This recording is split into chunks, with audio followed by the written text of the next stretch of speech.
在我人生中，我一直很想见到一位导演，那就是诺兰导演。我一直觉得我不会有这个机会，但是今天。Hi, Mr. Nolan. Hello. Do you mind to spend a few minutes for us to talk about your film, Oppenheimer? Absolutely. Let's do it.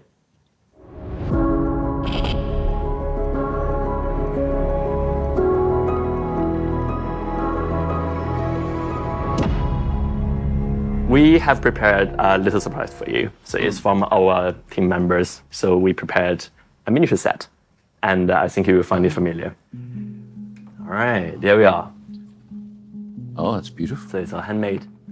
Obviously, you did a lot of miniature set and all this stuff before. We are not at the master level, just like you guys, but we tried our best. No, it's excellent. So it's like a mixture between two things. So it's not the exact replica of the film. I was going to say that'd be a bit close. Yes, it's quite far away, but it's like this bit is a bunker, and this is the Trinity test. Yeah, with the characters there. So we're gonna, based on this, and we will ask some questions, and we'll be a little bit technical. Sure. And hope you like it. The first question is, obviously, I know you and your crew members went to Los Alamos to actually film some scenes for Oppenheimer. And why is that? Why not build a set and film just in the normal studio? Well, I'm a big believer in trying to go to real places, film in real locations wherever possible. I think that whilst with green screen or with effective set building, you can recreate any reality quite effectively. But for the actors, for myself, driving set, walking in, all the rest, walking into a studio is never as inspiring as, driving up a mountain onto the mesa and going to the real Fuller Lodge or going to the real Oppenheimer's house. There's something very exciting about that informs the way in which you make the film. How was that experience? How was that trip? It was great. I mean, it was very challenging to, our art department had to build the exterior of Los Alamos because the modern day town is still one of the leading atomic laboratories in the world. There's a Starbucks there, there's a very modern community. So the exteriors would have been very, very challenging to shoot there. So what we needed to do was find a landscape that was similar. And about 45 minutes away, my designer, Ruth de Jong, we found a place called Ghost Ranch that had a mesa, not unlike the one they had built Los Alamos on. And then we had to build, in the middle of winter, in a very short space of time, the art department had to build a representation of the town of Los Alamos as they built it, in 1942. We had to do it very quickly in ice storms, very challenging conditions. We also had to be very smart about how big we built it. We couldn't build the whole town, but we needed to represent the whole town. And so we did a lot with forced perspective and really planning with Hoyte van Hoytema, the director of photography, which camera angles we would use down the street, here, there, and build only what we needed to see. So that must be really smart planning to make sure the perspective and the set looks larger. Yes, and you have to think very carefully about where you're going to need to put the camera.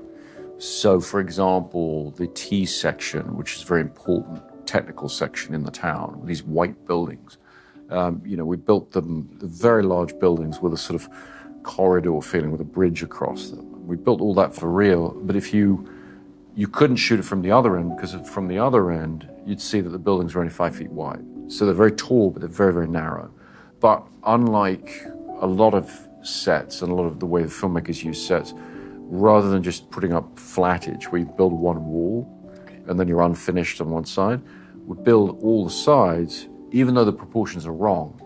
And what that means is if your camera is on the hill over there, you have a shootable set on the backside. So for 3/4 of the angles, the set holds up very well.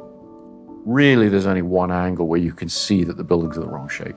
And that required a lot of careful planning, and it's a technique I've used on a lot of other films. So with experience, you get to know exactly how much you're going to need to build. If you don't tell me, I would never know you guys have a weird-shaped house on set, but actually looks right on camera. Yeah. We did the same with Dunkirk for the boats. So we built a very strange-shaped sort of boat that looked very odd if you were just looking at it to eye. But when the camera was placed at the stern or at the bow, it looked completely correct. It's amazing. Okay, on to the second question. I have so there is a mini IMAX camera we have built. So it's a super small miniature. And Excellent. why using IMAX camera? And this time, obviously, you got the 70mm black and white. Well, the thing with IMAX is, I mean, these cameras are enormous. Not this one, but what it represents. In fact, it's a little overscale for the figures, but not much. It's a very big camera. It's, this big, and it's extremely noisy. But the film that runs through it is 65mm, 15 per film. And so it has the highest resolution of any imaging format ever devised. And so the clarity and the depth of color, the imagery, is such that it sees the world very much the way the eye sees it. And when projected, particularly when projected from an IMAX film print, but also on their digital projectors, the screen disappears, the frame disappears, and you're just able to sort of be there, flying over the deserts of New Mexico, or there staring at Oppenheimer, face to face. It's such a bizarre experience when we watch the film. It's like the close-ups, all the close-ups. It's like he doesn't need to say dialogue. It's literally you see his eyes and it tells the story. Yeah, with this camera, you could see into his soul. You could see everything that's going on with the eyes, every nuance, as if you were sitting 6 inches away from him, using your eyes. So it just hoovers up information and gives us so much to work with.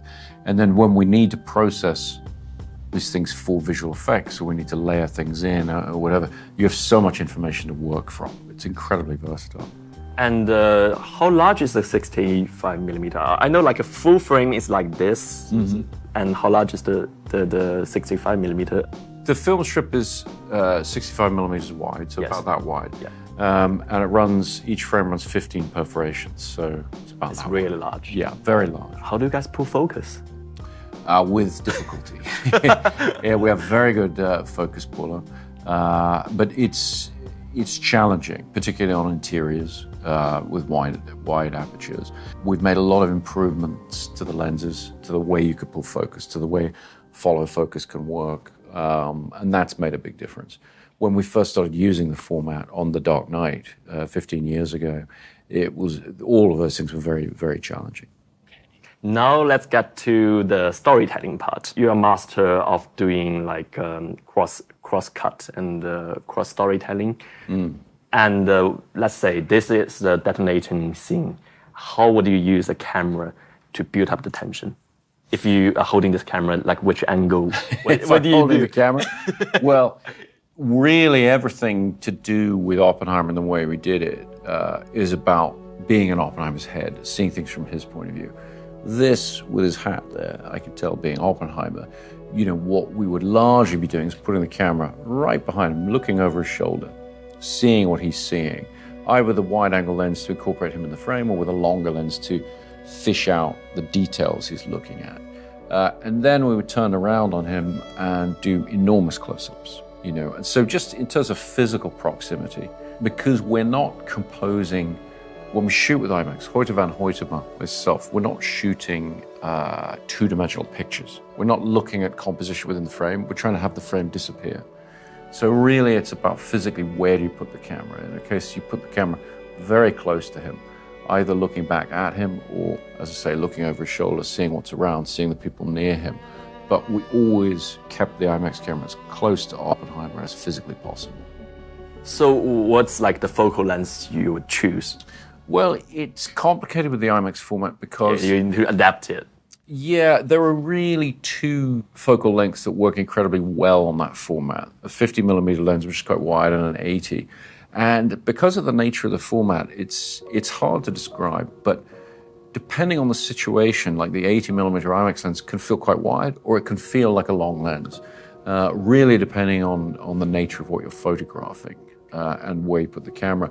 There are longer lenses, there are wider lenses that we sometimes use, but the best use of the format tends towards choice between a 50 and an 80. Okay. Oh, that's interesting. First time knowing, like, okay, next time when I'm holding an IMAX camera, I will know. Yeah, I will try the 50 and the 80.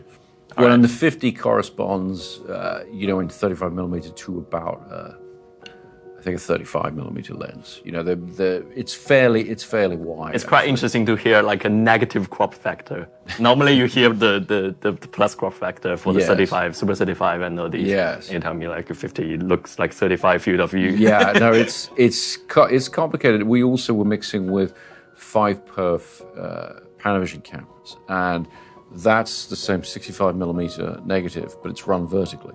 And so it's 5 perforation. So the frame size is 1/3 the size. And so those focal lengths don't correspond exactly with either IMAX or 35 millimeters. So you have a lot of different lens sizes. We would have a little card with lens sizes written on a sort of cheat sheet because it's a complicated array. Okay, and obviously, the aspect ratio is also plays a really important part to make the screen disappear. And normally you have the 235, 239. Yeah. These, for the vertical peripheral vision, you still see the black bars, but for IMAX format, you don't really see the. On IMAX format, with their digital screens, we're able to fill top to bottom to their aspect ratio on the digital screens, which is defined by the chip they have in the projector, and that's 1:9 to 1. But on a laser projector IMAX screen that's been built into one of their original 4:3 screens, we could fill the entire 4:3 image. This is very immersive. But we're also having to shoot, bearing in mind that in a lot of screens it'll be cropped to 2:2 to 1. Yeah. Which is not the IMAX ratio, but it's the ratio of our 70 millimeter 5-perf projectors. And that's the format that the smaller cameras shoot natively. So we're mixing formats. So in an IMAX theater, particularly a laser projected 4:3 IMAX theater, you're going to see a shift in scenes. So we go outside or we go up in the air over New Mexico and the screen opens up. And then when we go back inside, it closes back down. I also use aspect ratio as a creative tool. Yeah, I've been doing that for a long time, since The Dark Knight. That was the first film where we experimented with it. And we found it to be a very useful tool for opening up the film, in particular ways. Okay, and non-linear storytelling is really hard. We have tried before, but we failed. It's really hard. One thing that I'm really curious about is do you plan out the non-linear storytelling and the cross-cut when you're writing the screenplay, or it's like in the editing process? You really have to do it when you're writing the screenplay, in my experience. With my first film, it was called Following. It's a film I shot on 16 millimeter black and white, a no-budget film. So a much smaller camera than this one. But I figured out the structure, and I knew I wanted a non-chronological structure. But what I did when I wrote the script is I wrote it chronologically, and then I re-edited it. And that didn't work very well for me because it took me a very long time to rewrite, to make the film flow for the audience. And so ever since then, I've taken the view that you have to write according to the chronological structure that you know you're going to cut the film into at the end. So when I sit down to write the screenplay, I write from the first image you'll see on the screen, to the second to third, right the way through to the end of the film, whether that's Memento, which is structured in reverse, or Oppenheimer, which is mixing a lot of different time periods, a lot of different points of view. But that way you create the flow for the audience. And I think very often when somebody has a film that they weren't sure exactly how they want to structure it, and in post-production they experiment with reordering it, it tends not to work very well. It's a bit like voiceover. You have to plan and write that at script stage, and then it'll work. If you try and add it afterwards, it can be very clunky. It's a bit clunky and cringy. Yeah. Yeah. Okay, that's something to learn. Yeah. Now we know the mistake. We did try in the editing session. Then we were like, it's not working. Yeah. It's really hard to transition smoothly. The problem manifests itself in the transitions, but the problem is that every scene has to have a beginning, a middle, and an end, and a particular emphasis to get that across. And if you don't know where the scene's starting, where the scene's ending, when you shoot it, that's problematic. So when you are shooting, will you be shooting a little bit more than you have planned, or you be accurate with? I often shoot more, and I plan with my cross-cutting. I do tend to plan to shoot continuously each timeline that then intercuts. So sometimes I need the actors to improvise beyond what's the script and connect the scenes together. And then in the edit suite, you're free to shift where those cuts take place to some degree. But I'm always mindful as we're filming the scene, am I achieving the right rhythm that will allow me to intercut the scenes? So you're doing the editing in your head when you're filming? You have to a degree, or you have to know that you've reached a point of acceleration in the cross-cutting where you can have the scenes play with a continuous intensity, and you will be allowed in the edit suite to jump back and forth because you're already at a point of energy where the audience can accept that. Where you have real difficulties is getting into that rhythm of combining timelines and having them contrast against each other. Yeah, I mean, watching a film is like something we feel, for us, it's really hard to do, is to find the right pace for the film. Yes. You have some shots that's really, really long. And then when the fast pace needs to kick in, you always have the right rhythm to do it. Yes, and the very complicated part of it is that for theatrical film, as opposed to television, I think, but very much for theatrical film, the pace of editing in a modern film has to shift through the film. So I sometimes find myself watching one of my old films. I'll see it on television late at night or something, and it'll be the last act. And I'll look at the editing rhythms and incredibly fast, blindingly fast. But I have to remind myself that for the audience in the theatre, they've started off with a more moderate pace. And then over time, as they gain familiarity with the material and the rhythm of what you're doing, it has to get faster and faster to keep them engaged in the same way and to take advantage of the groove that they're in with the film and the familiarity they have with the different timelines and how they can interact.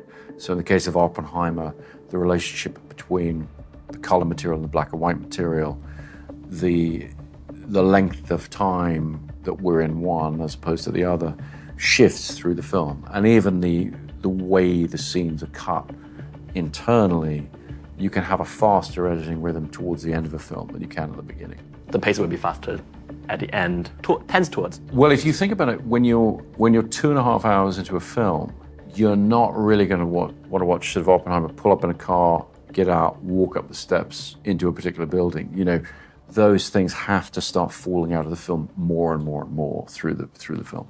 And for directing and guiding actors, that one thing I think a young filmmaker always face is for all the dialogue scenes, how do you make all the dialogues not feeling cringe and out of place? That's really hard. Well, it's just about tone, really, isn't it? As a writer, if you're writing your own material, you have to find a way to edit your dialogue. You know, you have to find particular methods that help you achieve the clarity of meaning.